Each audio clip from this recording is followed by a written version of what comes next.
as most of us know. I like to tell a lot of people stuff that Daddy told me. Daddy said the real number is 911, but you don't have to pick up the telephone and dial it in every moment of distress. What you need to do, he said, Carly, for me, 911 is Psalm 91, verse 1, that says, those of you, those of us, who dwell in the secret place of the Most High, which is in the knowing of who we are and whose we are. Those of us who dwell in the secret place of the Most High shall abide under the shadow of the Almighty, under the protection of the Almighty, under the umbrella covering of the Almighty. And then the following verses promise us, this doesn't mean you won't have challenges. This does not mean that you won't have some stuff go on in your life, that some crap won't hit the fan. It simply means that when the stuff goes on, when the crap hits the fan, and when you are being challenged, you will find yourself ready for the challenge. You see, we're not here to change what's going on out there. We're not here to get our husband, our wife to do what we want them to do. We're not here to get our children to do what we want them to do. We're not here to get the politicians to do what we want them to do. See, that's back to, if I have that, then I can do my dance of praise. And then I'll be a praising child of God. That's the cart, once again, before the horse.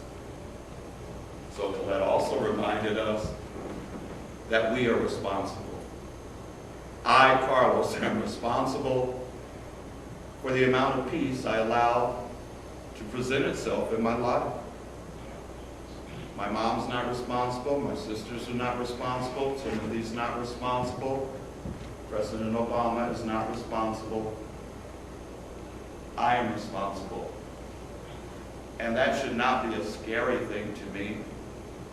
It should be an exciting thing to me. Because if my power is in your hands, what a precarious position for me to be in. That means that you're a winner. You can do something or not do something that will suddenly have me feel fractured, have me feel broken.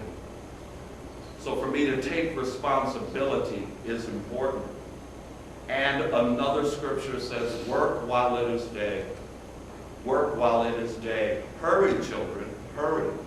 Work while it is day. The sun is going down. The sun is going down. Hurry, children, hurry. The sun is going down. What does this mean? In the Buddhist teachings, one of my Buddhist masters told the story that in the Buddhist teaching, we believe that there are two birds, one sitting on each of your shoulders. And one bird is singing the same song consistently. And the song is, you will never die. You will never die. You will never die. You are alive forever. You will never die. And the other bird is singing, one day you will die. One day you will die. You are not here forever. One day you will die. My Buddhist teacher said that it wasn't that these birds are singing conflicting messages. They're singing about content and context. That the truth is, we are alive forever. Barry Manilow wrote a song, and it could be any of our affirmation. He wrote it, I don't know, 20, 30 years ago. The first lyrics were, I've been alive forever. I wrote the very first song. These are your lyrics. You've been alive forever. You are the eternal spirit essence that can never die. Energy can change form, but it can't die. So that's what the one bird is telling us. You are spirit, and you are eternally alive. You have always been since before the foundations of the earth, and you will always be when heaven and earth as separate states have come to pass. But this little bird is saying, although you are alive forever, your everlasting life will not take place in this body and in this incarnation. This incarnation will have its end time. And so it reminds you to work while it is day. You see, if you lived forever in this body, if I lived forever in this body, we wouldn't attend to the business with any kind of passion, the business of our own, resurrection, rising from the appearance of death on any level. We wouldn't attend to really doing what our heart is desiring to do. No, if we knew we were going to be around forever in this body, we would probably be just lazed out somewhere.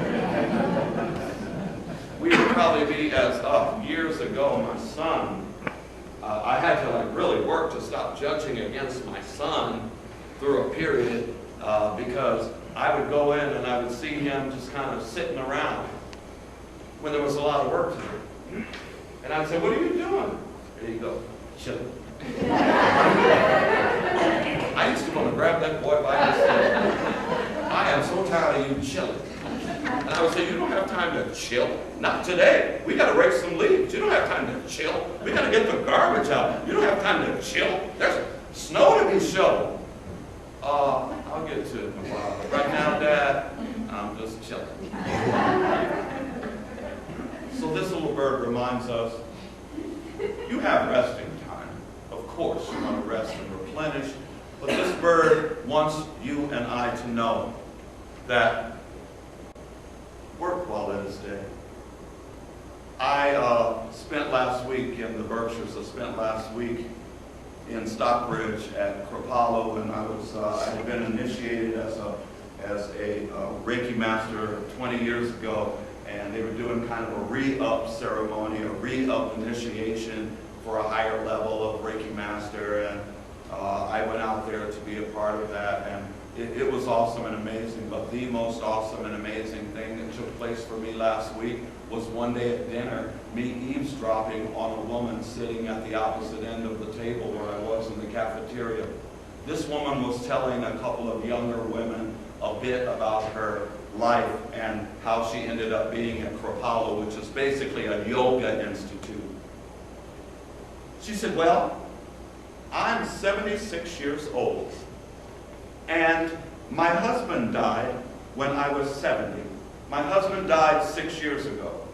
And she said, my husband made me so angry because the doctors had told him he could live longer if he changed his diet, if he got rid of salt, if he started some sort of exercise program, if he stopped drinking soda pop. And he refused to get rid of the salt, refused to stop drinking soda pop, didn't want to go outside and get any fresh air. And I would get so mad at him, and I would say, like, don't you really want to live? And she said, he looked at me and went, don't you really want to live? Like, you're making me and what I'm doing your business. He told her, I'm actually ready to go home. Are you? And she went, no, I'm not. And he went, act like it. What dreams, hopes, desires have you put on hold that you haven't realized? You're trying to get me to hang out here 9 more months because you want me to be more alive. What about you? So she told these young women, in the last 6 years since my husband died, the first thing I thought the day he died was, well, I always wanted to learn Spanish. So I signed up for a little Spanish course.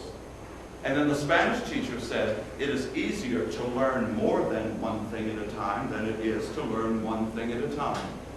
So I'm not only going to teach you Spanish, but I'm going to give you all the beginning lessons in yoga. I'll give you a simple yoga exercise program. We'll do a half an hour of that and an hour of Spanish. Because for a human being, if you're going to cut a track of learning into your brain, you might as well take on 2 or 3 things at once, because it actually is easier than taking on one thing at once. The upshot was, this woman, in the last 6 years, is fluent in Spanish, is fluent in Italian, is fluent in French, and is working on Chinese, has become a yoga teacher. All because her husband reminded her, don't you want to live? That's my question, I think, for Carlos and for all of us. Don't you want to live? I mean really live. I don't mean just suck air in and push it out, make it through another day, kind of half-heartedly go around, be able to answer okay when someone says how you are, instead of I'm bliss, baby. Like you have the capacity to give that answer to that question no matter who asks it or when they ask it. I'm blessed, baby. Not just, oh, I'm okay. Yeah, life is okay. Emerson said that you and I were born to release the hidden splendor that lies within us. That there's so much potential that is within us. We've been told by people who know that we use less than 10% of the capacity of our brain. There's all this uncharted territory that lies within us. That woman said, I had myself convinced that it was too late for me to